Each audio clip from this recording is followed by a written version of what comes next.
profesor i đak. Svi, naravno, profesori misle da će ostaviti neki trag iza sebe, da će predati nešto znanja i senzibiliteta prema đacima. Ja ne znam da li sam ostavila. Ovo mi je sad malo potvrda da možda nije bilo uzalud što sam radila sa studentima i da li taj eho će se dalje vidjeti. Kulturan narod, zapravo, kultura znači njegovanje, neke ideje, kultura znači samo po sebi to. Da li se nešto prenosi dalje u druge generacije, neka ideja, misao, stav? Ja se nadam da smo nešto napravili.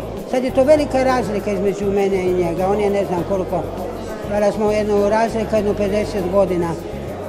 Možda je nešto napravljeno, možda se nešto dogodilo. Postoji više dodirnih točaka između mene i profesorice Marije Ujević.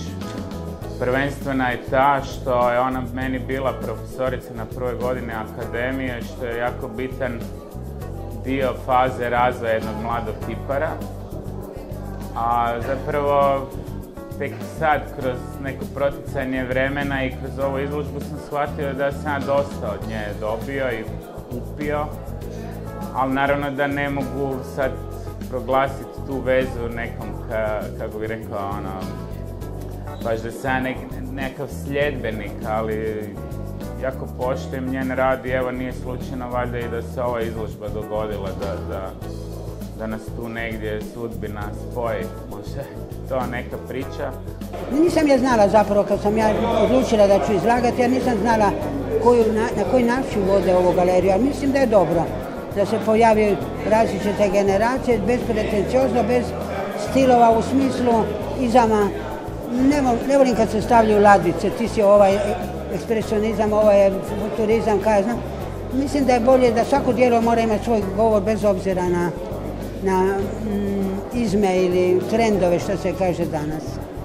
Ali mislim da nas veže zapravo neko to poimanje forme, nekog majolovskog tipa, to će možda razumjeti ljudi koji malo bolje kuže kiparstvo. To znači da je nama možda forma važnija od sadržaja, ali naravno da ne zanemarujemo sadržaj, nego on uvijek ima jednu lebdeću duhovnu dimenziju, tako da sam shvatio da mi imamo i više od onog što sam možda prije mislio ove same izložbe, ali svakako da poštujem njen rad, a to je već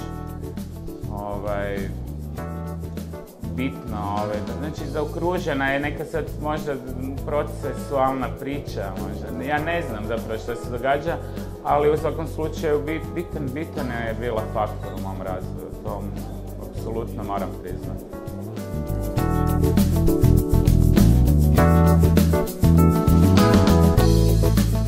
Zapravo je sve krenulo od narudžbe, to jest dogovora sa Prirodoslovnim muzejem, za kojeg zapravo i neki od ovih kukaca su zapravo s tim ciljem, jer se radi jedna velika izložba Glasanje kukaca, ali to je recimo nas spojilo i meni otvorilo percepciju. Znači, zapravo kad čovjek krene u anatomiju kukca, shvati koliko je to kompleksno biće. I do sad stvarno, mislim, gledaš na kukce kao na nekakve dosadne ugnjetivače, ali to su zapravo veličanstvena bića koja su milionima godina razvijani i tako. Ali mislim da se nešto dogodilo u zadnjih 15 dana, bitno u odnosu na ljude i životinje.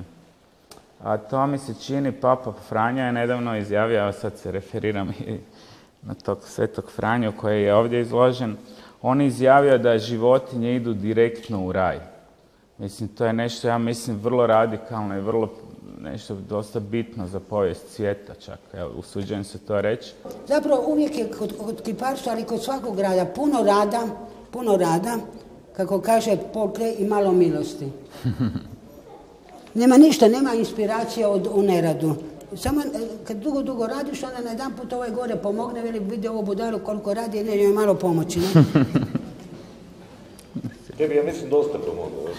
Pa bio je dobro, dosta blagonaklon. Da sebi dosta pomogao, nadam se da će pomoći. I meni pomažem, ja.